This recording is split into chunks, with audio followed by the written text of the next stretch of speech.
Takže čau lidi, dneska to bude video s mojima 3 slizama. Jmenuji se Týna, nebo Kristýna a jdeme vám ukázovat ty slizy, jsou fakt dobrý.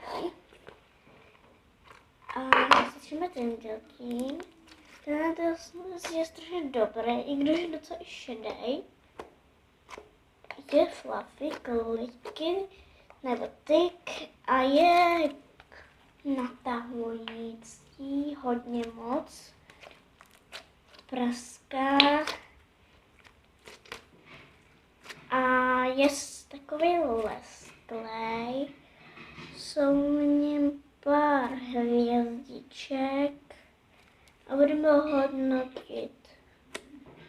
A občas se i trhne, je trošičku tuhší a dávám mu 9,5 bodů z 10.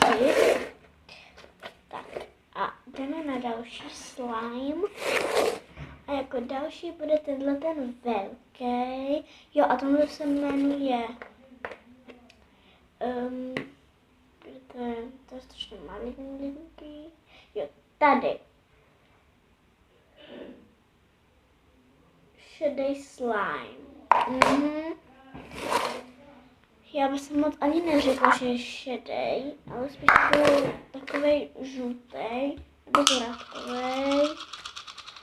Tak a jako další máme tenhle a tenhle je strašně velikánský a hodně se natahuje a to se mi líbí.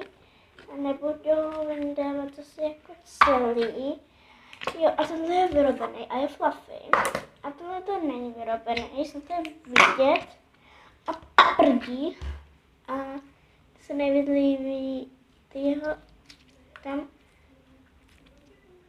kuličky se mi líbí barevný a ty takový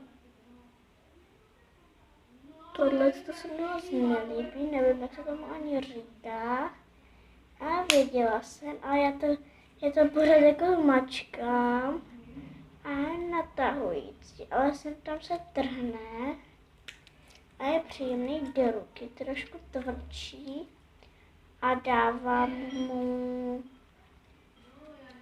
no tak trhá se, je trošku tuhší, jsou v něm ty kuličky, tak 8 bodů z 10.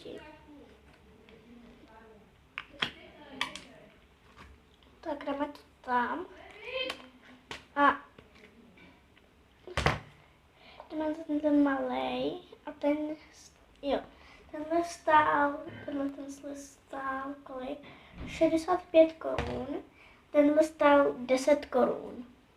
Hele. No. 10 a 65. Tady. 65, já tam naopak, no, nemám to naopak. Tak, to je strašně dobrý. A jo, a líbí se mi její barva. Tohle je tohleto zóna. A tohleto je nejvíc dobrý sliz, skoro. Docela se i natahuje, ale tam se trhne, má hezkou barvu, takovou růžovou. Jdou s ním bubliny, to jsem zkoušela. A jo, je kliky, je taky lesklej a je strašně příjemný do ruky. Je teda malej a to vůbec nevadí a vůbec není tuhý, ale jen takhle malinko. Takhle. No, jinak je strašně super.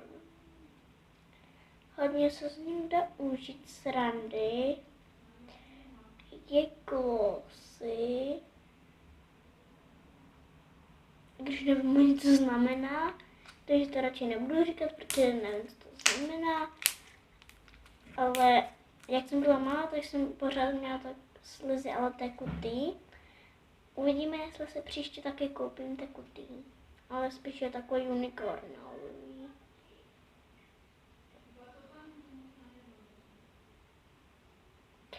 Teda tohle bude Prosko. Konec videa. Tak čau.